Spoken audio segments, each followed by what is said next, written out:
भगवते वासुदेवाय। ओम नमो भगवते वासुदेवाय। आसन्तु वर्तमान चतुर्दश श्लोक उपरे आलोकपात करिवा। अधिष्ठानं तथा कर्ता करणं च पृथग् विधं विविधाश्च पृथग् चेष्टा दैवं चैवात्र पंचमम्। पूर्व श्लोक भगवान कार्यर सिद्धि निमित्त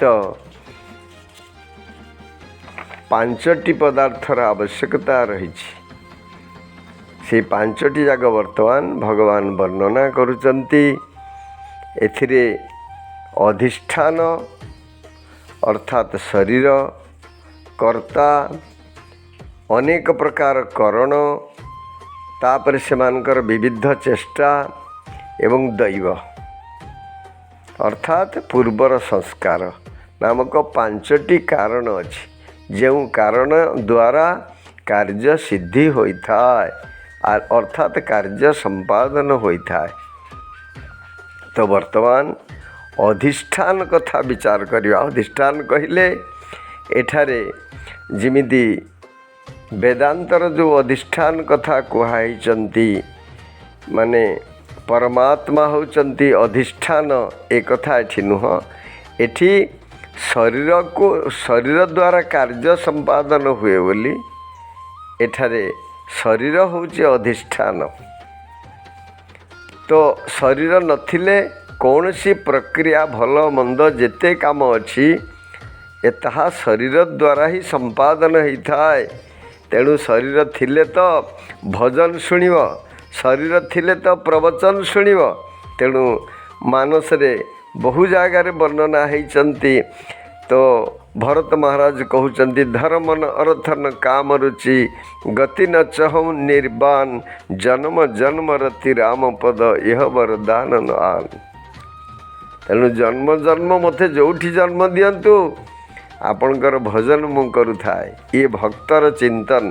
तेणु कौन सी क्रिया संपादन हवा पाई हेले शरीरटी आवश्यक अच्छी। तापर कर्ता प्रकृति और प्रकृतिर कार्य द्वारा ही समस्त क्रिया संपादन होता है। किंतु से निजको स्वयं परमात्मा सत्ता हेले सुद्धा से निज उपर ताकू आरोप करी अहंकारी हो जाए। तेणु अंतकरण मोहित अर्थात जार जड़ और चेतनर ज्ञान नहीं से अविवेकी मनुष्य जेतेबेले प्रकृति जनित क्रिया को निजर मन करे सेतेबेले से कर्ता हो जाए। अहंकारी विमूढ़ात्मा कर्ता अहम इति मन्यते। तेणु कर्ता नहले क्रिया संपादन हब नहीं। तेणु कार्यर सिद्धि निमित्त कर्ता भी आवश्यक अच्छी। तापरे करणम च पृथक विधम समुदाय 14टी करण, 5 कर्मेंद्रिय, 5 ज्ञानेन्द्रिय, मन बुद्धि चित्त अहंकार, ये समस्त करण द्वारा विषय को जीव उपभोग करे। तेणु मानस रे अछंती विषय करण सुर जीव समेता सकल एकते एक सचेता। प्रत्येक करण द्वारा पुणी विविधाश्च पृथक चेष्टा अर्थात ये जो करण अछंती तांकर चेष्टा मध्य अलगा अलगा। अर्थात हाथ द्वारा आमे आदान प्रदान करिवा, पाद द्वारा जीवा आसिवा चालबुल करिवा, बाक द्वारा किछि कहिवा, उपास्थि द्वारा मल मूत्र त्याग करिवा, पायु गुह्य द्वारा मल त्याग करिवा, श्रोत्र श्रुति कर्ण द्वारा शुणिवा, चक्षु द्वारा देखिवा, त्वक अर्थात चर्म द्वारा स्पर्श करिवा, रसना स्वाद चाखिवा, घ्राण सूंघिवा, मन मनन करिवा, बुद्धि निश्चय करिवा, आउ चित्त स्थिर करिवा, अहंकार मु एमिति जणे बोली अभिमान करिवा। एभली कथा ए सब कथा को फेंटा फेंटी हेई जाई कार्य संपादन हब। कौन सी कार्य करने को हेले परिशेष पंचम होचंदी दैवम चैवात्र पंचमम।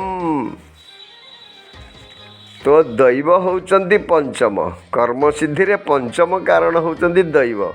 एठारे संस्कार गुड़ी को दैव बोली कहुई। बहुत लोक भावती जे दैव कहले आउ किए गोटे अच्छी आमको जबरदस्त ये कथा लदिदेव ना, सेमिति हम ना।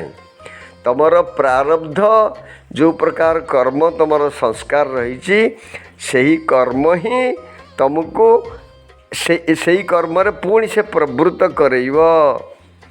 तेणु तात्पर्य है मनुष्य अंतर रे शुभ अशुभ जेपरी संस्कार थाए सही अनुसार कर्म करने तार स्फुरण बा जागृत होता है। यही पांचटी ताकू कर्म करिबारे साहाय्य करिथाय। वर्तमान तो अहंकार अपरा प्रकृति, जीव परा प्रकृति। जीवर परमात्मा के संगे संबंध सजातीय, किंतु अहंकार संगे संबंध निजको कर्ता से मने करुछि, अर्थात विजातीय भाव मने करुथाय। तेणु सी बंधन कारक होता है। जय जगन्नाथ स्वामी की जय। ओम नमो भगवते वासुदेवाय। ओम नमो भगवते वासुदेवाय।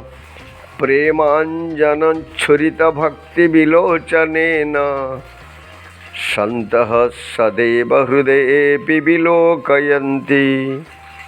यं श्याम सुन्दरमचिन्त्य गुणस्वरूपं गोविन्दमादिपुरुषं तमहं भजामि।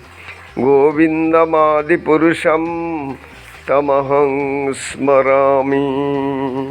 आदि पुरुष परमात्मा सच्चिदानंद घन विग्रह श्री कृष्ण भगवान कर चरणारविंदर अनंत कोटि प्रणाम पूर्वक उपस्थित समस्त गीता पिपासु भाई भौणी माने आज आम अष्टादश अध्यायर त्रयोदश श्लोक उपरे आलोचना रखिबा।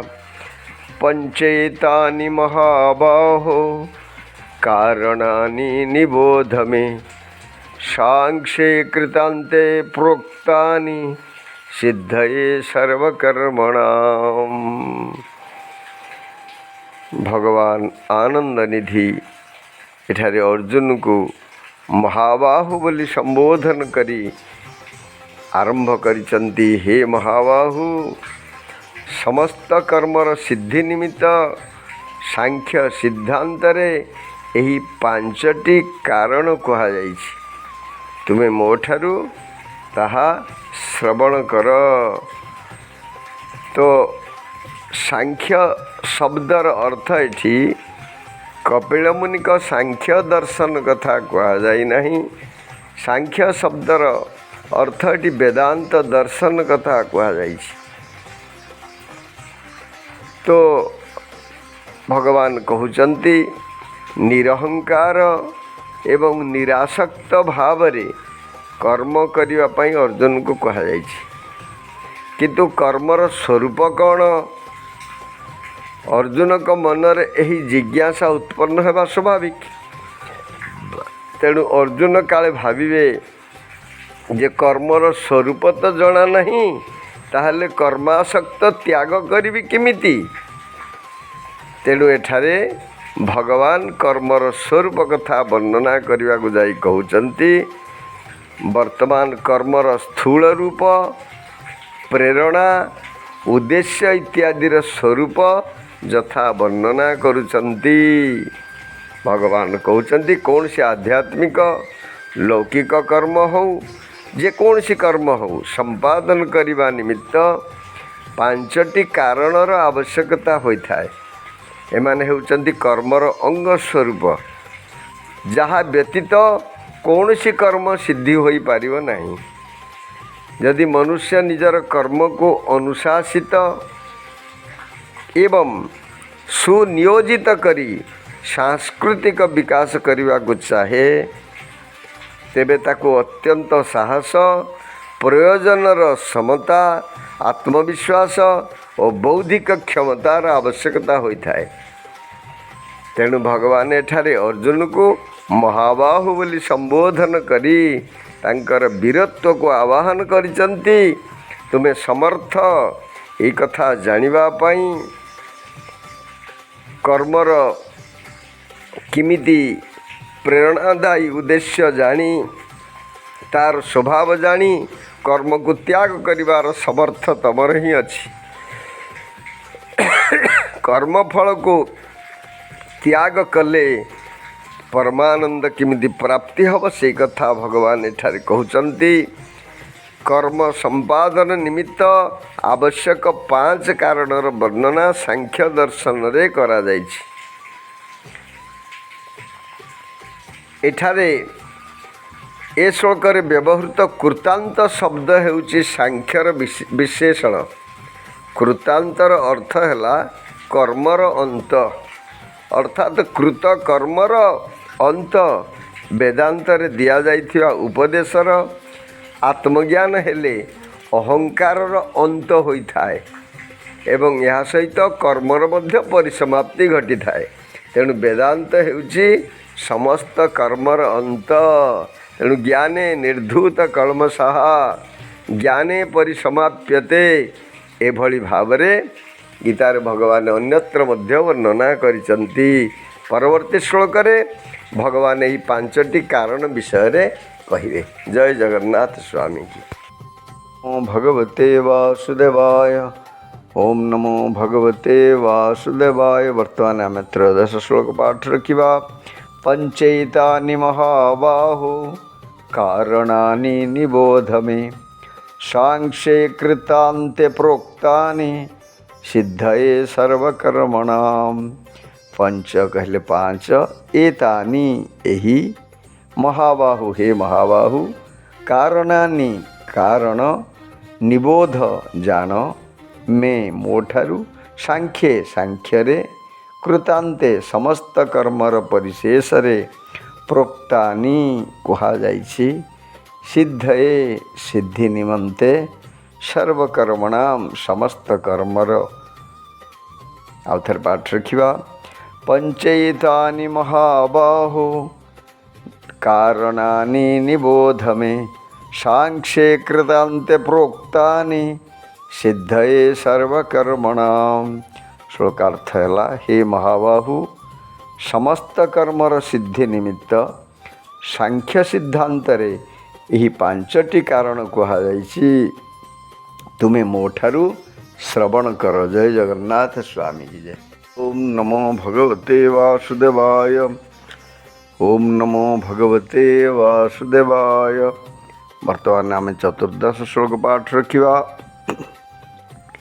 ଅଧିଷ୍ଠାନଂ ତଥା କର୍ତ୍ତା କरणं च पृथग्विधं विविधाश्च पृथग् चेष्टा दैवं चैवात्र पंचमम्। अधिष्ठानम अधिष्ठान, तथा तथा, कर्ता कर्ता, करणम करण इंद्रिय आदि, च एवं पृथग्विधम विभिन्न प्रकार, विविधाः विविध, च एवं पृथक पृथक, चेष्टा चेष्टा बा कार्य, दैवम दैव, च एवं एव एपरिकी, अत्र एठारे पंचमम पंचम। आउतर पाठ रखिवा। अधिष्ठानम तथा कर्ता करणम च पृथग्विधम विविधाश्च पृथग् चेष्टा दैवं चैवात्र पंचमम्। श्लोकार्थ है, अधिष्ठान कहले शरीर, कर्ता अहंकार, विविध करण इंद्रिय इत्यादि, विविध कर्मेन्द्रिय क्रिया एवं पृथक पृथक चेष्टा तथा दैव हेउचंती पंचम हेतु। जय जगन्नाथ स्वामी की जय।